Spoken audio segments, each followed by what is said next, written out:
আসসালামু আলাইকুম প্রিয় দর্শক, আশা করি সবাই ভালো আছেন। যেহেতু আমের সময়, তাই আমের একটি রেসিপি দেখাবো। আশা করি সবার অনেক ভালো লাগবে। আজ আমি করে দেখাবো আম দুধের পুডিং। এখানে আমি পাকা আম নিয়েছি 2টা। অনেকের বাড়িতেই হয়তো ব্লেন্ডার থাকে না, তাদের জন্য আজ আমি এই তারের চালনি দিয়েই আমের কাঠ বা জুস তৈরি করে দেখাচ্ছি। আপনারা চাইলে এভাবে আমের জুস তৈরি করে নিতে পারবেন। দেখতে পাচ্ছেন অনেক সুন্দরভাবে আমের রস তৈরি হয়েছে।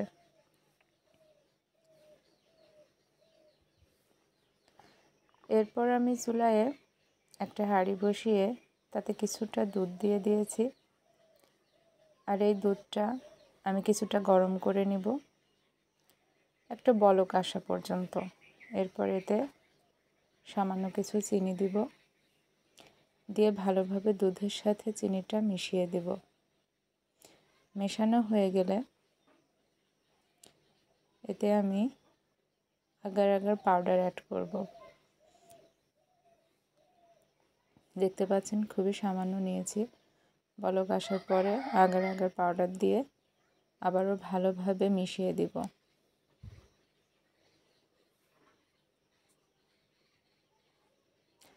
মেশানো হয়ে গেলে আমি এই কাচের বাটিতে দুধটা ঢেলে নিব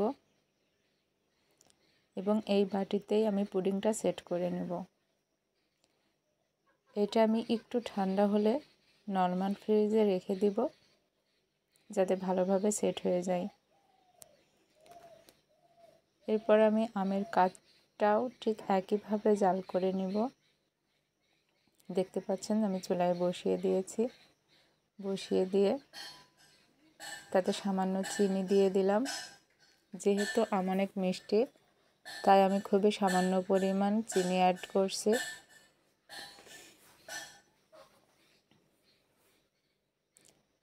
আর চিনিটা অ্যাড করার পরে খুব ভালোভাবে মেশাতে হবে, যেন চিনির কোনো দানা দানা ভাব না থাকে, সেদিকে একটু খেয়াল রাখবেন। খুব ভালোভাবে মিশিয়ে নিতে হবে। এরপর ভালোভাবে বলক চলে আসলে দেখতে পাচ্ছেন আমটা খুব ভালোভাবে ফুটছে। এ পর্যায়ে আমি এখানে আগার আগার পাউডার অ্যাড করব। দিয়ে দিলাম, দিয়ে ভালোভাবে নেড়ে মিশিয়ে নিব।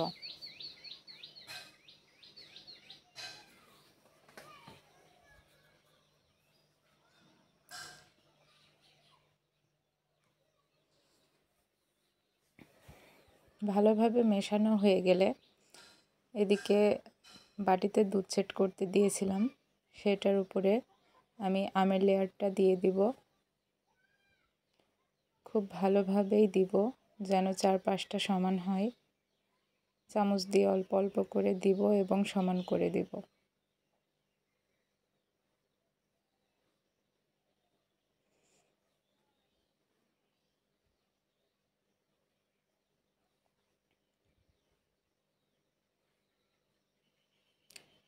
আর এইভাবে এটাও আমি একটু ঠান্ডা করে নর্মাল ফ্রিজে রেখে দিব কিছুক্ষণের জন্য, যেন সেট হয়ে যায়।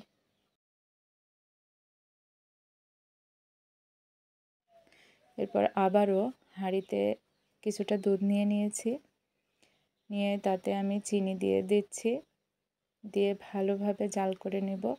এখানেও খেয়াল রাখবো যেন চিনির কোনো দলা দলা ভাব না থাকে, চিনিটা যেন ভালোভাবে দুধের সাথে মিশে যায়।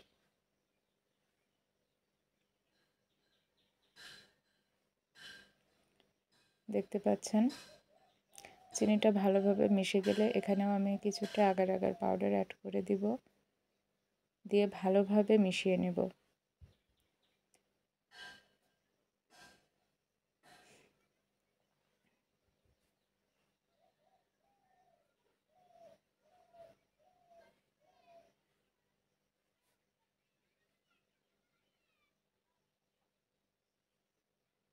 ভালোভাবে নেড়েচেড়ে মেশানো হয়ে গেলে আমি কাছে সেই বাটিটা এনে আবারও তার উপরে এই দুধটা ঢেলে দিব।